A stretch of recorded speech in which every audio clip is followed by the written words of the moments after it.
लेकिन सवाल ये है, क्या इजराइल सच में ईरान को उकसा रहा है या फिर ये पूरी दुनिया एक नए शतरंज के खेल में फंस चुकी है?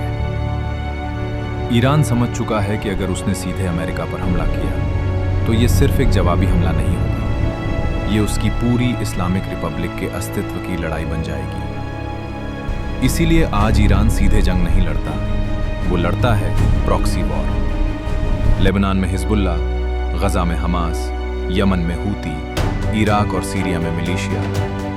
ये सब सिर्फ ग्रुप नहीं, ये ईरान की डिफेंस लाइन है। इजराइल अगर गजा में हमला करता है तो लेबनान बॉर्डर से रॉकेट आते हैं। अगर सीरिया में एयर स्ट्राइक होती है तो इराक में अमेरिकी बेस पर ड्रोन गिरते हैं। लेकिन असली खेल यहाँ है। इजराइल चाहता है कि ईरान खुद सीधे मैदान में उतरे, क्योंकि जैसे ही ईरान ने खुलकर हमला किया, अमेरिका के पास पूरा बहाना होगा।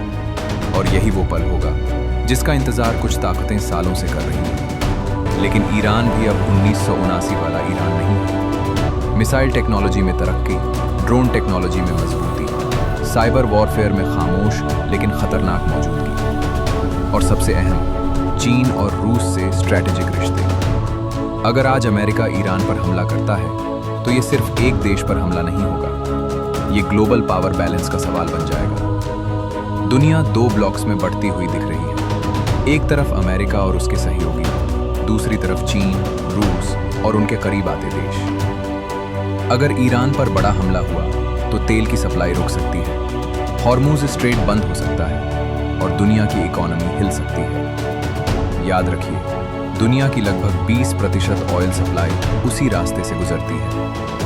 IAEA की रिपोर्ट्स कहती हैं कि ईरान ने यूरेनियम को हाई लेवल तक एनरिच जरूर किया है, लेकिन एटम बम बनाने का साफ सबूत नहीं मिला। तो फिर बार बार क्यों कहा जाता है कि ईरान बस कुछ महीनों दूर है? शायद इसलिए क्योंकि डर एक बहुत ताकतवर हथियार है। डर से गठबंधन बनते हैं, डर से बजट बढ़ते हैं, डर से जंगें जायज ठहराई जाती हैं। लेकिन ईरान के अंदर लोग थक चुके हैं। सैंक्शंस, महंगाई, बेरोजगारी। अगर अमेरिका और ईरान की डील हो जाती है तो मिडिल ईस्ट का पावर गेम बदल सकता है। लेकिन अगर बातचीत फेल हो गई और किसी एक मिसाइल ने गलत समय पर गलत जगह गिरकर गलत लीडर को मार दिया, तो इतिहास खुद को दोहराएगा। जब महाशक्तियां आमने सामने आती हैं तो आग सिर्फ दो देशों तक नहीं रुकती, वो फैलती है पूरी दुनिया में।